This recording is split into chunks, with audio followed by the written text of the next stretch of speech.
Hello friends, आज की कहानी है पिता का आशीर्वाद। कुछ समय पहले की बात है। एक व्यापारी था। जब उसकी मृत्यु का समय निकट आया तो उसने अपने एकमात्र पुत्र धर्मपाल को बुलाकर कहा कि बेटा, मेरे पास धन संपत्ति नहीं है कि मैं तुम्हें विरासत में दूं, पर मैंने जीवन भर सच्चाई और प्रामाणिकता से काम किया है, तो मैं तुम्हें आशीर्वाद देता हूँ कि तुम जीवन में बहुत सुखी रहोगे और धूल को भी हाथ लगाओगे तो वह सोना बन जाएगी। बेटे ने सिर झुकाकर पिताजी के पैर छुए। पिता ने सिर पर हाथ रखकर आशीर्वाद दिया और संतोष से अपने प्राण त्याग दिए। अब घर का खर्च बेटे धर्मपाल को संभालना था। उसने एक छोटी सी ठेला गाड़ी पर अपना व्यापार शुरू किया। धीरे धीरे व्यापार बढ़ने लगा। उसने एक छोटी सी दुकान ले ली। व्यापार और बढ़ा। अब नगर के संपन्न लोगों में उसकी गिनती होने लगी। उसे विश्वास था कि यह सब मेरे पिता के आशीर्वाद का ही फल है, क्योंकि उन्होंने जीवन में दुख उठाया पर कभी धैर्य नहीं छोड़ा, श्रद्धा नहीं छोड़ी, इसलिए उनकी वाणी में बल था। उनके आशीर्वाद फलीभूत हुए और मैं सुखी हुआ। उसके मुंह से बार बार यह बात निकलती थी। एक दिन उसके मित्र ने उससे पूछा, यदि तुम्हारे पिता में इतना बल था तो वह स्वयं संपन्न क्यों नहीं हुए, सुखी क्यों नहीं हुए? धर्मपाल ने कहा, मैं पिता की ताकत की बात नहीं कर रहा हूँ, मैं उनके आशीर्वाद के ताकत की बात कर रहा हूँ। इस प्रकार वह बार बार अपने पिता के आशीर्वाद की बात करता तो लोगों ने उसका नाम ही रख दिया बाप का आशीर्वाद। धर्मपाल को इससे बुरा नहीं लगता। वह कहता, मैं अपने पिता के आशीर्वाद के काबिल निकलूं, यही चाहता हूँ। ऐसा करते हुए कई साल बीत गए। वह विदेश में भी व्यापार करने लगा। जहाँ भी व्यापार करता उसे बहुत लाभ होता। एक बार उसके मन में आया कि मुझे लाभ ही लाभ होता है तो मैं नुकसान का अनुभव करूं। तो उसने अपने एक मित्र से पूछा कि मुझे कोई ऐसा व्यापार बताओ जिसमें मुझे नुकसान हो। मित्र को लगा कि इसको अपने पैसों और सफलता का घमंड हो गया है। इसका घमंड दूर करने के लिए इसको ऐसा धंधा बताता हूँ कि जिसमें इसको नुकसान ही नुकसान हो। तो उसने उसको बताया कि तुम भारत में लौंग खरीदो और जहाज में भरकर उसे अफ्रीका के जंजीबार में जाकर बेचो। धर्मपाल को यह बात ठीक लगी। जंजीबार तो लौंग का देश है। वहाँ से लौंग भारत में लाते हैं और यहाँ 10 से 12 गुना भाव पर बिकते हैं। भारत में खरीदकर जंजीबार में बेचे तो साफ नुकसान सामने दिख रहा है। परंतु धर्मपाल ने तय किया कि मैं भारत से लौंग खरीदकर जंजीबार खुद लेकर जाऊंगा। देखूं कि पिता के आशीर्वाद कितना साथ देते हैं। नुकसान का अनुभव लेने के लिए उसने भारत में लौंग खरीदे और जहाज में भरकर खुद उनके साथ जंजीबार द्वीप पहुंचा। जंजीबार में सुल्तान का राज्य था।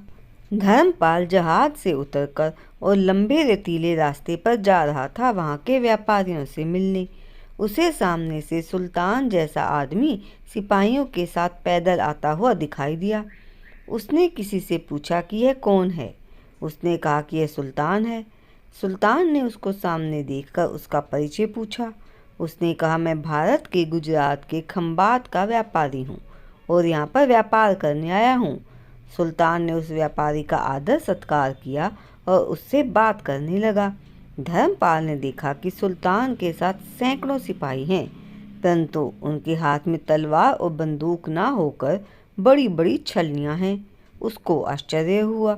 उसने विनम्रतापूर्वक सुल्तान से पूछा, आपके सैनिक इतनी छलनी लेकर क्यों जा रहे हैं?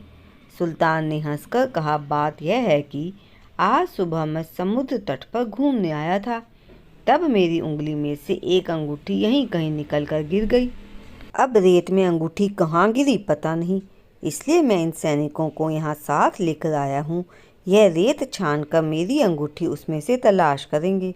धर्मपाल ने कहा, अंगूठी बहुत महंगी होगी।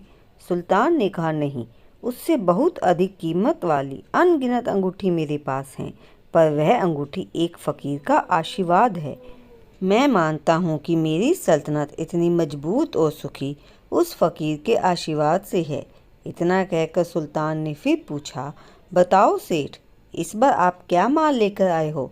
धर्मपाल ने कहा, लौंग। सुल्तान के आश्चर्य का ठिकाना नहीं रहा। यह तो लौंग का ही देश है सेठ, यहाँ लौंग बेचने आए हो? किसने आपको ऐसी सलाह दी? जरूर वह कोई आपका दुश्मन होगा। यहाँ तो 1 पैसे में मुट्ठी भर लौंग मिलते हैं। यहाँ लौंग को कौन खरीदेगा और तुम क्या कमाओगे? धर्मपाल ने कहा, मुझे यही देखना है कि यहाँ भी मुनाफा होता है या नहीं।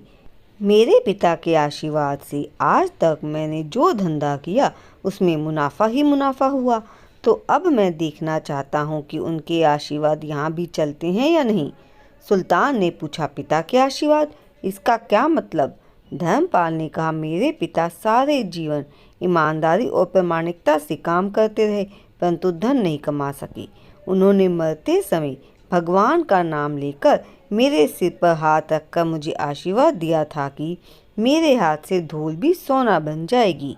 ऐसा बोलते बोलते धर्मपाल नीचे झुका और जमीन की रेत से एक मुट्ठी भरी और सम्राट सुल्तान के सामने मुट्ठी खोलकर उंगलियों के बीच में से रेत नीचे गिराई। तो धर्मपाल और सुल्तान दोनों के आश्चर्य का पार नहीं रहा। उसके हाथ में एक हीरे जड़ित अंगूठी थी। यह वही सुल्तान की गुमी हुई अंगूठी थी। अंगूठी देखकर सुल्तान बहुत प्रसन्न हो गया।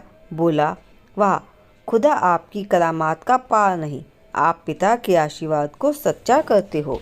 धर्मपाल ने कहा, फकीर के आशीर्वाद को भी वही परमात्मा सच्चा करता है। सुल्तान और खुश हुआ और धर्मपाल को गले लगाया और कहा, मांग सेठ, आज तू जो मांगेगा मैं दूंगा। धर्मपाल ने कहा, आप 100 वर्ष तक जीवित रहो और प्रजा का अच्छी तरह से पालन करो। प्रजा सुखी रहे, इसके अलावा मुझे कुछ नहीं चाहिए। सुल्तान और अधिक प्रसन्न हो गया। उसने कहा, सेठ, तुम्हारा सारा माल मैं आज खरीदता हूँ और तुम्हें मुँह मांगी कीमत दूंगा। तो दोस्तों, यह था एक पिता का आशीर्वाद। उम्मीद है आपको मेरी ये कहानी जरूर पसंद आई होगी।